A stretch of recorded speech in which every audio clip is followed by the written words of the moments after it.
My name's Xhosa Cole. I'm a saxophonist, flautist and composer from and based here in Birmingham.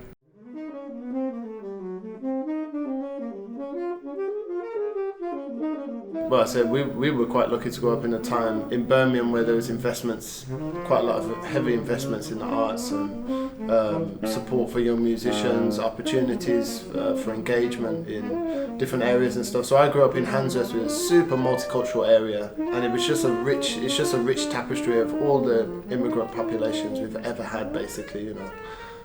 Collection of school friends was like from all over the world, and really had the opportunity to celebrate various traditions. And in terms of introduction to the arts, it was something that has been around a lot for me and my family. I think when you're in such a culturally rich area, you can't really avoid it, you know. That's one of the beautiful things about it. Everyone's bringing their unique voice. Some of the things were more formalised, so we were lucky to have support at Ace Dance and Music. That was our very first introduction. I say our because I've got two older brothers. One's a musician and the other one's a dancer, and our first steps were kind of through the dance tradition. African Cultural Exchange is what ACE stands for, and we kind of did that contemporary mix with African traditional dance, West African traditional dance, and that was a great introduction for us because it meant that we were connecting to our history and our lineage, and I think that was something that our parents were super passionate about us engaging, because like second generation Caribbean community in the UK, sometimes there's been a little bit of a disconnect from not necessarily our Caribbean heritage but the Africanness of our identity and stuff. So definitely in our family there was definitely a push to kind of engage with that. And after that, you know, we had an amazing session that used to run in our school on Mondays, led by Sid Peacock and Ray Prince, both of whom I think we're going to start engaging a lot with B Music now in terms of the education side of things here, which we're really excited to be regenerating a lot of the kind of music education work that I came through. Basically, they did a jazz session every Monday, and we just did like crazy music, but it was all kind of student led. You know, a lot of the teaching at the moment is, you know, teacher led and is kind of objective driven, and especially within the jazz community, you know, there's a feeling of, you know, pressure, and we've kind of in some ways formed into a kind of more formalized academic way of looking at the music, which is cool, you know, and there's definitely a huge intellectual element to this music, but there's also like a emotional and spiritual thing that we maybe have put into the side a little bit, you know what I mean? And one of the great things about those sessions was the creativity and the fact that we had ownership of the music, because we were coming up with the grooves. It was very much like,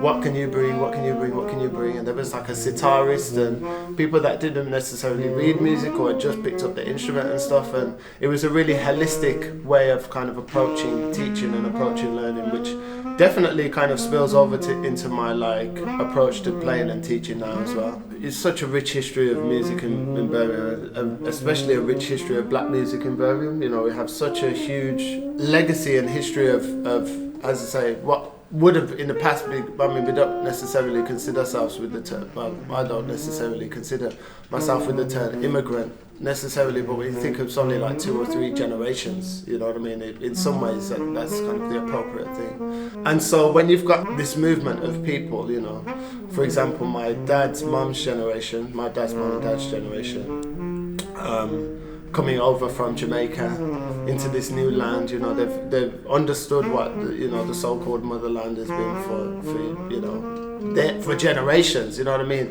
A lot of people in the Caribbean knew more about England than the English people, you know, because they were schooled in the same rote learning kind of education system, you know. The curriculum was exactly the same pretty much. And so you have this interesting thing where people have got a particular image of a nation in their heads and are sold on the idea that you know, this movement is gonna bring with it, you know, prosperity and this, that and the other. And the landscape in which they arrived was just completely different, you know what I mean, a completely different, you know, it's scary enough making that move regardless, but then to be faced with some of the difficulties that we've faced in that time of coming into the city and stuff, is, you know, it seems strange to think and talk about it now, because I would say that in our personal experience has come a long way. So intergenerationally, between my dad's generation and me, there's a big shift of experience, and between his generation and his parents' generation is a massive shift of experience. And so those shifts of experience can be a difficult thing to navigate, because you've got some generations which are moving back or have such strong anchors within their mother country, really, you know, their homeland of in this case the Caribbean.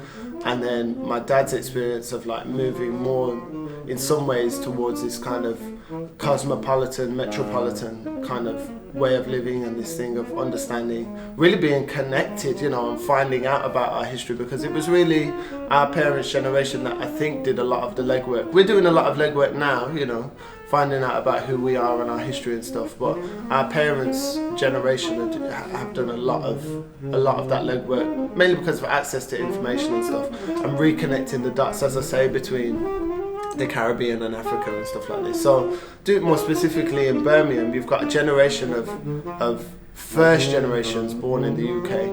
Now, there was a lot of kind of enlightenment that was happening in that time to do with racial politics and coinciding with kind of, well, it's kind of a generation after the civil rights era, but the Rasta movement was huge, you know what I mean?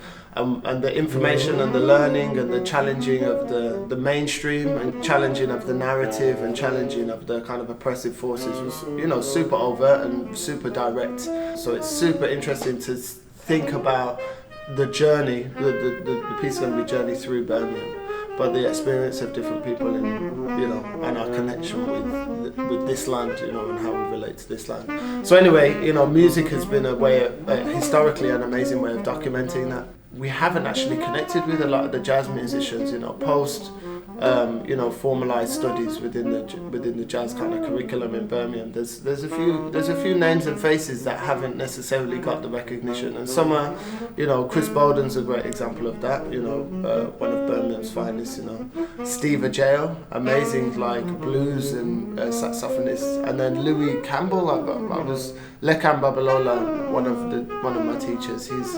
He's always connecting me with people that I kind of maybe have forgotten about, or didn't recognise their contribution, you know. And so we did a gig at the Spotted Dog the other day, and Louis Campbell, who owns the lockup that I used to practice in, came and sat in with us on beat poetry kind of vibes, you know what I mean? And it's like, there is a real rich history that isn't necessarily connected with the commercial outlets. I think there's a lot of like super progressive and like interesting actions that are taking place in beat music now. I think it's a unique opportunity for us to do something super special with the you know, the resources that we've got, and to connect those dots between those communities. And I know there's a lot of work afoot with the staff here to try and make that happen, you know, both in an educational format and also in like a performance format as well. So post Commonwealth Games, of course, because we've just had this massive like rev up, and now it's a chance to kind of sail that or coast that wave and keep that momentum up, you know, into the coming years and stuff. So yeah, we're really excited to, and I say we because it's been such a big project. It kind of started very, very small, but this project that we're going to be releasing on the 11th of November, Ibeji, is the second album for me as a kind of frontline artist. The idea that I'd come up with was to do duets with different percussionists, because I've had the opportunity to work with some world-class percussionists, but oftentimes it's fleeting, you know, it's for another person's project, for example, and I want to spend the whole break talking to the percussionist or the drummer to try and pick their brains, but you know, sometimes people want to eat their lunch, you know what I mean? So this was really a chance to kind of connect with 7 different people that I hold in really high esteem, that I was hoping to work a little bit more with, you know. And I think one of the reasons that I've been attracted to percussion is, you know, it's a huge part of our lineage and heritage, you know, the drums, just straight up. But also I think part of that is because, or part of the effect of that is that our drummers and our percussionists hold a lot of gems of information, you know. They can be the keepers of knowledge and the passer-ons of knowledge, even though they don't necessarily get to vocalize that in a public space so much, you know what I mean? Normally we think, oh, the drummer's just holding the time, but the drummer's holding is holding the whole history. I wanted to work with 7 completely different percussionists from the African diaspora. Basically, the project explores 7 completely different permutations of black music, and the common thread is this, me and the saxophone, but throughout the record the musicians talk about ancestors, heritage, codes, lineage, We talk a little bit about race, although the project isn't in relation to whiteness, so it's not really talking about racism per se, but talking about the black experience, if that makes sense. Talking about identity, heritage, lineage, approach to improvisation, approach to composition and music, what music means, all of these different things basically. You know, one of the percussionists that initially I really wanted to work on with the album is Brother Hamid Drake, who I saw he was in, you know, I think he's arguably, you know, the top, one of, if not the best improvisers, instrumentalists I've ever seen in person. I'm going to have the great pleasure of playing with him for the London Jazz Festival on the 13th, but at the home crowd in Symphony Hall on the flip stage on the 15th of November. Joined by Soweto Kinch and Ian Palmer. So I've literally been dreaming about the gigs because, I mean, you know, it's one of those things where an opportunity to work with these kind of musicians. Obviously, you take joy and strength from every chance you get to play, whether you're playing the local community. So that's one of the great things about jazz music as well. We see the whole world, you know. We see the local community centres, and we see all these bougie places as well. But then also, you know, we have opportunities to play, you know, somewhere like here as well. And with that caliber of musicians, I'm just excited to grow and learn and live in that moment of doing it. I'm just a bit nervous about getting I was talking to you earlier about getting the tech together, you know, because me and wires generally don't get on and stuff. But I'm gonna try my hardest, you know what I mean. But it's gonna be a super.